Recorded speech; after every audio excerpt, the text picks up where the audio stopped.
আসসালামু আলাইকুম। ঢাকনাটা খোলার পর ঘ্রাণটা যখন নাকে এসে লাগলো মনে হচ্ছে এখনই হাঁড়ির মধ্যে ডুব দেই। মেহমানদের এই খিচুড়িটা খাওয়ালে মনে করতে পারে আপনি তাদের তাড়াতে চাইছেন। আর যারা পছন্দ করবে তারা কিন্তু একটু চেয়ে বেশিই খাবে। মজার এই খিচুড়িটা কিভাবে তৈরি করেছি চলুন দেখে নেই। ১.৫ কেজি মুরগির মাংস একটু বড় বড় করে টুকরা করে এর মধ্যে পরিমাণ মতো মরিচের গুঁড়া, হলুদের গুঁড়া এবং লবণ দিয়ে খুব ভালোভাবে মাখিয়ে প্রায় ১৫ মিনিটের মতো রেখে দিলেই হয়ে যাবে। এরপর একটা কড়াইতে পরিমাণ মতো তেল নিয়ে নিব, কারণ মুরগির টুকরাগুলো একটু ভেজে নিতে হবে। রেসিপিটা কিন্তু আপনারা চাইলে বিফ বা মাটন দিয়েও করতে পারবেন, তাতে করে কিন্তু ঝামেলা কমবে। হাই হিটে মুরগির মাংসগুলো ভেজে নিয়ে তারপর তুলে আলাদা করে রাখবো। এবার আরেকটা বড় হাঁড়ি নিয়ে তার মধ্যে মুরগির মাংস ভাজা তেল নিয়ে নিব খিচুড়ি রান্নার জন্য।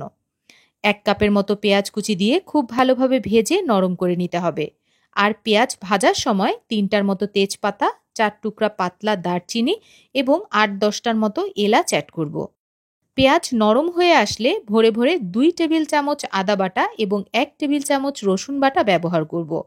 আদা এবং রসুন বাটা আজকে কম ব্যবহার করছি, আপনারা চাইলে বাড়িয়ে নিতে পারবেন। এরপর প্রায় ২ চা চামচের মতো হলুদের গুঁড়া, ১ চা চামচের মতো ধনিয়ার গুঁড়া এবং ১ চা চামচের মতো জিরার গুঁড়া অ্যাড করব। সাথে পরিমাণ মতো লবণ আর পানি দিয়ে এই মশলাগুলো খুব ভালোভাবে কষিয়ে নিতে হবে। মশলা কষানো হয়ে আসলে ভেজে রাখা মাংসগুলো দিয়ে দিব এবং এই মশলার সাথে খুব ভালোভাবে কষিয়ে নেব। যেহেতু ফার্মের মুরগি ব্যবহার করছি তাই গলে যাওয়ার সম্ভাবনা থাকে। এই কারণেই মুরগির মাংস কষানো হয়ে গেলে আগে রানগুলো তুলে নিব। এরপর খুব ভালোভাবে কষিয়ে বাকি মাংসগুলো তুলে আলাদা করে রাখবো। যদি বিফ বা মাটন ব্যবহার করতাম তাহলে এই মাংসগুলো বারবার তোলার প্রয়োজন হতো না। এরপর খিচুড়ির জন্য প্রথমে আমি ছোলার ডাল দিয়ে দিচ্ছি। এই ছোলার ডাল ১ রাত ভিজিয়ে রেখেছিলাম আর এখানে ২৫০ গ্রাম রয়েছে। অল্প পানি দিয়ে এগুলোকে প্রায় ৪ ভাগের ৩ ভাগের মতো সেদ্ধ করে নিতে হবে।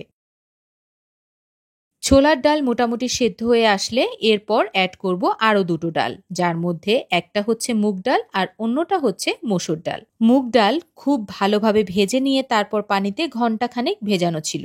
মুগ ডাল এবং মসুর ডাল ২৫০ গ্রাম করে নেয়া। এই সবগুলো ডাল আরেকবার খুব ভালোভাবে কষিয়ে নেব এবং সবশেষে এর মধ্যে অ্যাড করব চাল।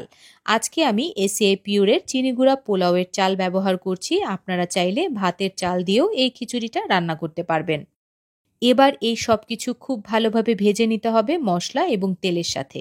ভাজা হয়ে গেলে এর মধ্যে পরিমাণ মতো গরম পানি ব্যবহার করব।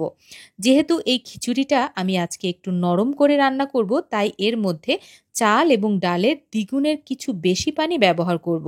অর্থাৎ প্রায় ৪ লিটারের মতো পানি এখানে ব্যবহার করছি। পরিমাণ মতো লবণ দিতে আবার কিন্তু ভুল করবেন না, তাহলে সব শেষ। এখন পর্যন্ত হয়তো অনেকেই বুঝতে পারছেন না এটার মধ্যে এমন কি আছে যা একটু আলাদা। ব্যাস, আর একটু অপেক্ষা করুন। এবার একটু অপেক্ষার পালা। পানিটা বেশ কিছু টেনে আসা পর্যন্ত বা কমে আসা পর্যন্ত চুলার আঁচটা একদম হাইতে থাকবে। পানিটা টেনে গিয়ে যখন এটা ঘন হতে শুরু করবে ওই অবস্থায় এর মধ্যে সেই মজার জিনিসটা অ্যাড করব, যে কারণে আজকের এই খিচুড়িটা একটু ব্যতিক্রম। আর এটা হচ্ছে নাগামরিচের আচার। এসিআই পিওরের বেশ কিছু আচার নিয়ে আসছে, যার মধ্যে এই নাগা মরিচটা দেখে আর লোভ সামলাতে পারলাম না।